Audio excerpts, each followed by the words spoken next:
trading itu apa? Nggak trading. Most of all itu ketagihan, karena dalam melakukan trading itu ada dopamin murahan kalau saya bilang.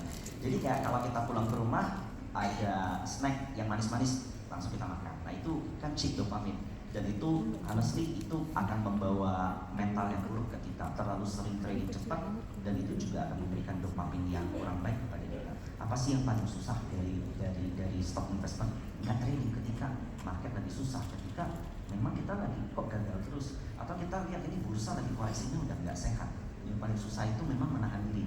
Jadi bukan menganalisa pasar. Siapa yang bisa 100% selalu menganalisa pasar? Michael Burry itu investor yang terkenal karena The Big Short. 18 kali dia menganalisa market crash, salahnya 17 kali sampai ditutup Scion Asset Management. Dan itu seorang investor kawakan yang berhasil profit besar di 2008 high voltage. Nah, apa sih yang paling susah? Yaitu nggak ngapa-ngapain. Dia perlu 18 kali loh untuk nggak ngapa-ngapain. Nah mungkin kalau trader pemula kan pengennya langsung cepat cuan ya Ko Michael. Dan mungkin Ko Michael bisa bagikan pengalamannya awal-awal seperti apa, kemudian bisa bertahan sejauh ini dengan berbagai dinamika yang ada tuh seperti apa sih yang seharusnya dilakukan dan dihindari? Kebanyakan trader, investor itu punya dopamin atau punya euforia yang berlebihan ketika mereka berhasil mendapatkan profit. Contoh, uang 1 miliar jadi 1,5 miliar, itu mau dilipatin terus tuh. 1,5 miliar dilipatin jadi 2 jadi 2,5 jadi 3. Satu kali aja kamu salah minus 50%, itu habis semua. Atau minus 60%, minus 70%, itu habis semua. Nah itu alasan kenapa kita harus bisa maintain emosi kita. Anggaplah uang itu memang hanya sekedar angka. Jadi ketika kita udah berhasil mendapatkan profit ataupun rugi sebaliknya, lupakan. Besok itu hari yang baru. Itu mindset penting yang menurut saya mungkin 90% orang tidak punya. Nah, kalau dari pandangan Pak Ditya, bagaimana caranya kita bisa mengelola psikologi kita gitu Pak dalam melakukan trading? Oke, kalau saya kebetulan bekerja di Mandiri Sekuritas yang kebetulan memang manage high net worth client ya, memang nasabah yang kebetulan punya amount of money yang cukup besar, nasabah-nasabah di Indonesia gitu ya. Jadi saya juga banyak belajar juga dari mereka pengusaha ini, kalau sebagai seorang investor atau traders gitu ya, atau nasabah, mereka itu biasanya cukup konservatif kalau investasi. Tapi mereka itu selalu startnya small tapi sering, atau kalau saya bisa bilang lebih konsisten. Tadi ya mungkin kayak susah gitu ya kalau nggak trading gitu, dan mereka setiap hari itu pasti melakukan trading dan investasi gitu ya. Jadi bukan hanya dengan satu gubuk dengan angka yang besar, habis itu udah that's it gitu. Jadi mereka lebih sering setiap hari tapi kecil gitu ya. Ya mungkin kecilnya buat kita ya kalau nasabah high net worth itu mungkin kecil gitu ya. Nah itu tapi sering gitu ya. Itu mungkin suatu pengalaman yang saya bisa ambil juga untuk diri saya kalau menjadi seorang trader tuh ternyata seperti itu gitu kan ya.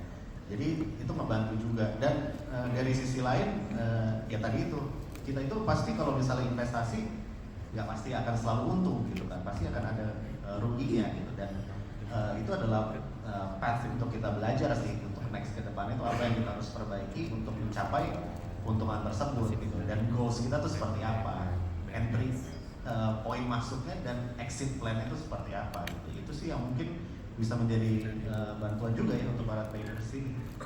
Jadi start small tapi konsisten ya. Konsistensi, karena konsistensi itu penting gitu, daripada kayak sekali gebuk besar habis udah gitu kan.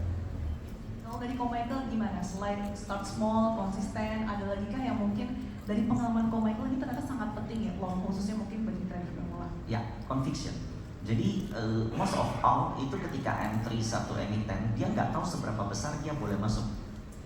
Itu berbahaya sekali, karena ketika kita masuk ke dalam emiten yang bahkan isinya kosong atau isinya nggak ada, resikonya gede, tapi kita menempatkan 90% uang kita di situ. Ini saya ambil contoh, kebanyakan ya teman-teman saya yang dari teman sepermainan saya itu gedenya tuh di cryptocurrency, oke? 90% uang mereka di situ. Acuan mereka apa? Acuan mereka BlackRock, acuan mereka company-company di luar yang berinvestasi di Bitcoin, dan mereka lupa bahwa company mereka di luar itu dalam berinvestasi di Bitcoin itu small amount of money bagi mereka, maybe cuma 10% rata-rata.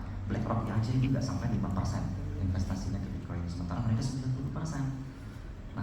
must have your own conviction. Conviction ini maybe mungkin bagi nasabah high net worth itu pasti most likely itu kebanyakan di saham-saham konservatif perbankan, contoh Telkom, contoh. Kalau seandainya nasabah-nasabah yang lebih agresif, nah mungkin di saham-saham ponglo atau saham-saham yang turnaround. Nah, conviction setiap orang itu berbeda, jangan disamakan. Jadi you must have your own conviction. Dana gede lu boleh taruh di mana. Nah, sisanya itu memang harus di manajemen risk dengan dana yang kecil. Artinya money management ini sangat penting ya. Kalau dari panitia sendiri dari Mandiri Sekuritas pandangannya seperti apa Pak? Ya itu tadi ya, mungkin setiap trader itu kan punya perspektif yang berbeda-beda, punya profil resiko yang berbeda-beda gitu ya. Mungkin dari mungkin hitungannya udah trader saham, trader kripto, tapi balik lagi saham-saham yang diinvestasikan itu punya profil resiko yang berbeda-beda.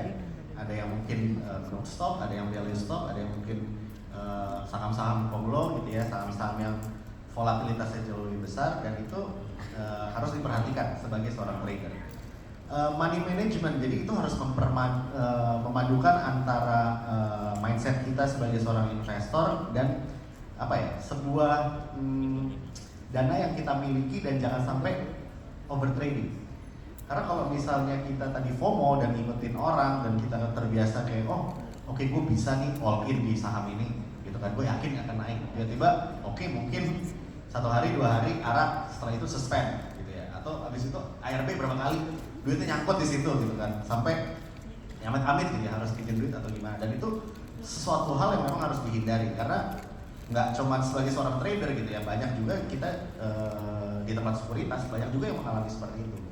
Karena banyak kita kan teman-teman kita yang punya sebagai seorang trader dan relationship manager yang biasa menganalisa, itu kan setiap hari ngeliatinnya chart, ngeliatinnya trading gitu kan ya, dan itu ya over trading. Dan itu jangan sampai terjadi, karena kebutuhan kita dalam trading itu pasti ada batasnya. Dan teman-teman harus tahu kalau setiap orang punya perspektif yang beda-beda, jadi nggak bisa FOMO karena ya ngikutin teman atau kayak ngeliat news atau kayak gimana gitu. Jadi harus perhatikan. Kalau